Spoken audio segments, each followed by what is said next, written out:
I'm Kirk Hanson, Executive Director of the Markkula Center for Applied Ethics at Santa Clara University.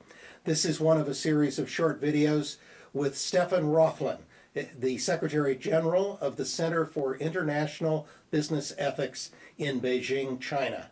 He's also a professor at the International University of Business and Economics in Beijing. Stephan, there's a lot of discussion about business ethics in China, and people worried about whether it's possible to do ethical business in the Chinese context. What makes it harder to create an ethical culture for doing business in China? What makes it hard is that so many things are completely different what you are familiar in the States or in Europe. So many things are changing extremely quickly.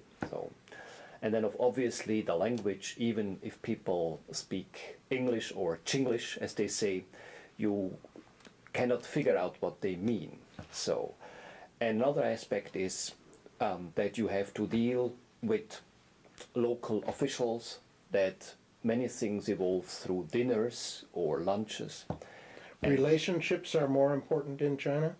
Of course, you can always say that's everywhere important, but I think particularly in China, where that's also the function of meals, they want to see how you what's your personality? What's your personality after drinking maybe the fourth cup of beer and so on, and then to become really a friend. That's what you would not presume in the States. You do business, you are businesslike, so that makes it very difficult. Or sometimes it's difficult to rely just on contracts. Also, I found more and more young entrepreneurs insist to have memos and stuff.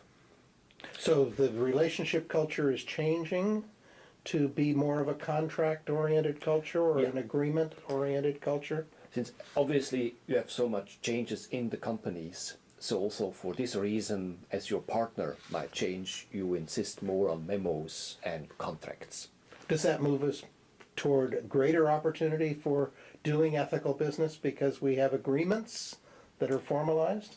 I think so. Obviously, it depends if you deal with cosmopolitan-minded persons or very locally minded persons. You have, especially if you deal in Hong Kong, people are exactly on Western standards of how to do business. But I do think, yes, that if you can more rely on a written agreement, you have more of a basis as a reference to move on. One of the problems people point to is the influence of government, and a government which many people in Europe or in the United States consider to be not as committed to the rule of law.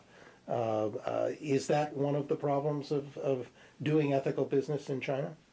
Absolutely. So first, of course, we have to credit the Chinese government. It's enormous progress being made in the legal system, yes. And I think it's also for our topic important to know, certainly the top leadership is committed to diminishing corruption. Yet there is a lack of the tradition of the rule of law. So there is the law, state-of-the-art, say also for labor laws, already I would say back in July 1995. Those are state-of-the-art labor laws, including whistleblowing.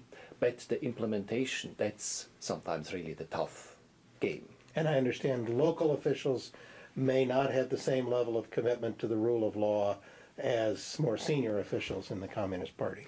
That's true. And as an example, we could take Hong Kong 30, 40 years ago, where you had quite also rampant corruption on lower levels of government.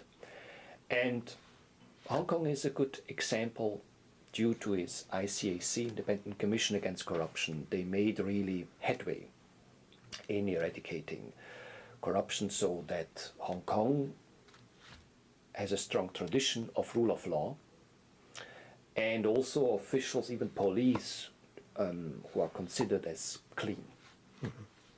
Thank you.